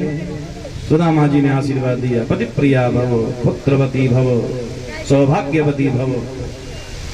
सुदामा जी को आशीर्वाद देते देते सुबह से शाम हो गई। दुबले पतले सुदामा जी थक गए, अब तो हाथ भी थोड़े थोड़े उठ रहे हैं और मुख से भी शब्द कम निकल रहे हैं, पूरा आशीर्वाद भी नहीं निकल रहा है। सुदामा जी तो बस इतना ही कह रहे हैं, भव भव भव भव भव। सुबह से शाम हो गई, सुदामा जी थक गए। सुदामा जी ने पूछा, लाला कितनी और रह गई हैं, ये तो बताओ। कन्हैया शर्माते हुए बोले, मित्र अभी तो आधी ना भाई। क्या मतलब अभी आधी भी नहीं हुई तो भैया है कितनी? कन्हैया बोले 16,108। 16,108 है। सुदामा जी बोले, मित्र मैं तो इन्हें आशीर्वाद देते देते स्वर्ग से धार जाऊंगा, दुबलो पतलो ब्राह्मण हूँ। भैया एक काम कर, ये सब तेरी अर्धांगनी और तू इन सबको अर्धांग, इसलिए ऐसा कर मैं तुझे ही आशीर्वाद दिए देता हूँ सबके बटका। एक भारतीय ब्राह्मण की इतनी शक्ति देखिए, एक ब्राह्मण एक भारतीय संत की इतनी शक्ति देती देखिए कि आज त्रिलोकीनाथ स्वयं जगदीश्वर को प्रणाम करने पर बाध्य कर रहा है। द्वारकाधीश उठे, द्वारकाधीश ने ब्राह्मण को सुदामा को प्रणाम किया। सुदामा जी ने आशीर्वाद दिया है। भगवान फिर से चरण दबाने लगे। भगवान कहने लगे, मित्र ये तो बताओ कि भाभी ने हमारे लिए क्या भेजा है। पर सुदामा जी तो शर्म आ रहे हैं, भगवान के वैभव को देखकर ये सोच रहे हैं कि मैं ये तंडुल यदि दूंगा तो ये क्या सोचेंगे, क्या विचार करेंगे। इसलिए सुदामा जी महाराज वो चावल वो तंडुल नहीं दे रहे हैं, बगल में पोटली दबा के बार बार पोटली को खींचते रहते हैं, दबाते रहते हैं। भगवान सब समझ गए, जो घट घट की जानते हैं। क्या वो सुदामा जी के हृदय की नहीं जानते, उनकी मनोदशा नहीं जानते। भगवान ने विचार किया, भगवान के लगे, अच्छा सुदामा भैया मुझे लगता है तुम्हारे हाथ में ज्यादा दर्द हो रहा है, ऐसा करो तो तुम्हारा हाथ दबा देता हूँ। और जैसे द्वारकाधीश ने सुदामा जी का हाथ पकड़ करके खींचा तो सुदामा जी के काख में से बगल में से चावल की पोटली नीचे गिर गई। द्वारकाधीश ने चावल की पोटली उठाई, चावल की पोटली को द्वारकाधीश ने खोल करके देखा तो द्वारकाधीश की आंखों में से आंसू निकल आए। उस तंडुल की पोटली में 4 मुट्ठी चावल हैं और चारों मुट्ठी चावल अलग अलग घर से हैं। सुदामा के घर का तो एक मुट्ठी चावल भी नहीं है। द्वारकाधीश ने तुरंत एक मुट्ठी चावल लिए, अपने मुख में रखे और मन से संकल्प किया कि जितना सुख एक लोकपति को होता है, जितना ऐश्वर्य एक लोकपति के पास में होता है, उतना ऐश्वर्य उतना सुख मेरे मित्र सुदामा को मिले। भगवान ने दूसरी मुट्ठी भरी और दूसरी मुट्ठी चावल भर के अपने मुख में रखे, मन से फिर से संकल्प किया है कि जितना सुख जितना ऐश्वर्य 2 लोकपति को होता है, उतना सुख उतना ऐश्वर्य मेरे मित्र सुदामा को मिले। और जैसे ही तीसरी मुट्ठी मुख में लेने लगे, रुक्मणी जी ने रोक दिया। रुक्मणी जी कहने लगी कि महाराज सबे नहीं सौंप दोगे क्या, हम कहाँ जाएंगे। भगवान इतने उदार हो गए और प्रकट में कह रही हैं, हे द्वारकाधीश ये कच्चे चावल हैं, कच्चे चावल नहीं खाए जाते, पेट में दर्द होगा। भगवान ने तुरंत पोटली बचे हुए चावल रुक्मणी को दिए। भगवान ने कहा, रुक्मणी ये ब्राह्मण की प्रसादी है, सभी को बांट दो, ब्राह्मण का प्रसाद सबको मिलना चाहिए। ध्यान देना, सुदामा जी इतनी दूर से चलकर द्वारका पहुंचे हैं, पर एक रात से ज्यादा द्वारका में नहीं टिके, केवल एक रात्रि रुके हैं। जैसे सवेरा हुआ, सुदामा जी द्वारकाधीश से कहने लगे, मित्र अब आज्ञा मिलनी चाहिए, हमें जाना होगा। द्वारकाधीश ने भी सुदामा से रुकने का आग्रह नहीं किया कि मित्र तुम रुक जाओ। सुदामा जी महाराज ने अपने वही जिन वस्त्रों को पहन करके आए थे वही वस्त्र पुनः धारण किए और जाने लगे। और जाते समय मन में सोचने लगे, मुझे तो कुछ नहीं चाहिए, पर सुशीला के मन में विचार था कि कुछ मिल जाता तो अच्छा था, पर सुदामा मन में सोच रहे हैं कि कन्हैया ने दिया तो कुछ है ही नहीं। जाते जाते कहने लगा अच्छा मित्र मैं जाऊं? कन्हैया बोले हाँ भैया ठीक है चलो जाओ, भाभी से मेरी राम राम कह दी, उनसे राम राम कहना। तभी कन्हैया को याद आया, कन्हैया सोचने लगे कि मित्र क्या सोचेगा कि मैं इतनी दूर से चल करके आया हूँ, मेरे मित्र ने दिया लिया कुछ नहीं। भगवान कहने लगे नहीं जो भी सोचे सोचने दो। सुदामा जी की फिर से निवेदन करें अच्छा मित्र कन्हैया में जाऊं भैया? कन्हैया बोले हाँ हाँ मित्र तुम पहुंचो, और प्यार से पहुंचना, आराम से जाना। सुदामा जी मन में विचार के सुदामा जी बोले भैया तुम्हारी भाभी ने का संदेश भेजा था, वो संदेश तुम्हें देना ही भूल गया। तुम्हारी भाभी ने संदेश भेजा था कि 1 मास 2 पक्ष में 2 एकादशी होए, पर मेरे घर गोपाल जो रोज एकादशी हो। भगवान ने भी अपने मन से उत्तर भेज दिया। भगवान ने उत्तर भेजते हुए भगवान ने संदेश भेज दिया कि होनी है सो है गई,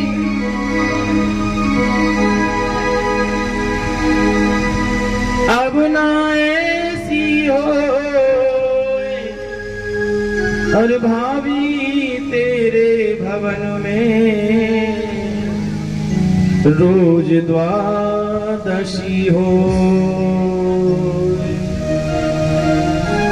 भाभी अब तक जो होना था वो हो गया, पर अब तुम्हारे भवन में रोज द्वादशी का भंडारा होगा। सुदामा जी कन्हैया को प्रणाम करके चल दिए। चलते चलते अपने सुदामापुरी में पहुंचे, और सुदामा जी अपनी झोंपड़ी को ना देख कर मन में विचार करने लगे कि भैया यहाँ तो किसी का सुंदर भवन महल बन गया है, और इस जगह पर तो मेरी टूटी फूटी झोंपड़ी हुआ करती थी।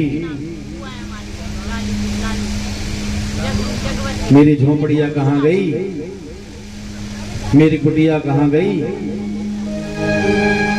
कि कन्हैया ने दया, कि कन्हैया ने दया, कोई कष्ट ना रहा, सारी विपदा टल गई। सुदामा की झोंपड़ी महल में बदल गई, सुदामा की झोंपड़ी महल में बदल गई, सुदामा की झोंपड़ी, सुदामा की झोंपड़ी महल में बदल गई। कन्हैया ने दया, कोई कष्ट ना रहा, सारी विपदा टल गई।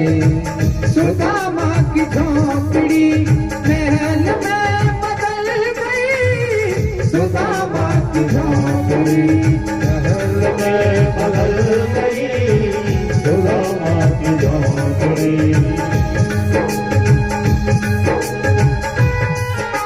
प्रेम से जय हो।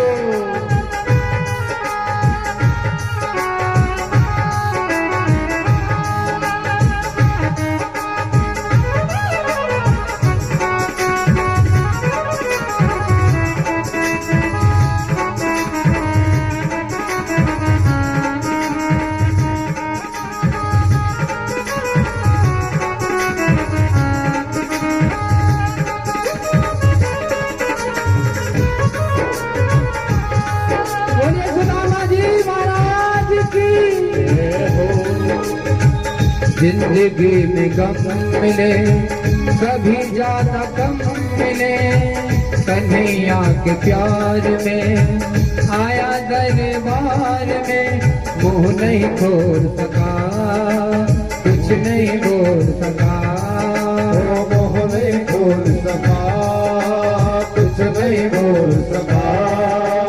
लीला बड़ी अपार आंसू खुशी में ढल गई।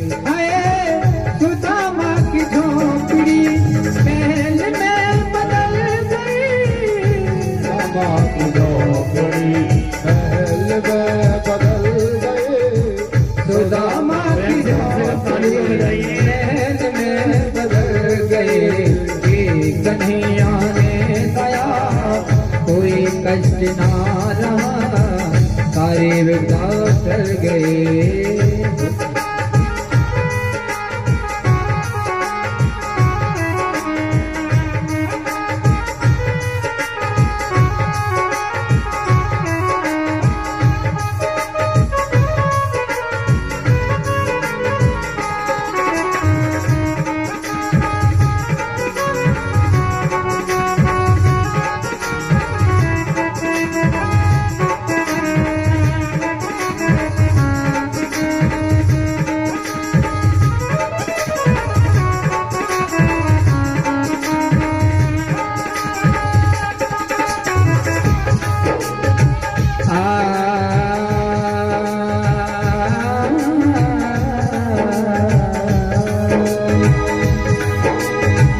सखा बालपन के थे, गुरु जी के मन के थे, गरीबी परिवार में, दुखी संसार में, बिन मांग दे दिया, सारा दुख ये ले लिया।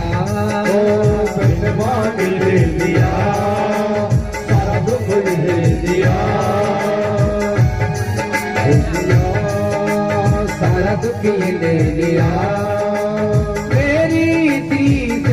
कहानी बनिए कमल गई है सुदामा की झोंपड़ी महल में बदल गई, सुदामा की झोंपड़ी महल में बदल गई, सुदामा की झोंपड़ी। सुदामा की झोंपड़ी महल में बदल गई, कन्हैया ने दया, कोई कष्ट ना रहा, सारी विपदा टल गई। सुदामा की झोंपड़ी महल में बदल गई, सुदामा की झोंपड़ी। कान्हा कैसे प्रीत है, रीत में ही जीत है, जीत ही कमल सिंह जिंदगी का रीत है। हीला रंग सुदामा का ये रंग बदल गई है, सुदामा की झोंपड़ी महल में बदल गई, सुदामा की झोंपड़ी महल में बदल गई।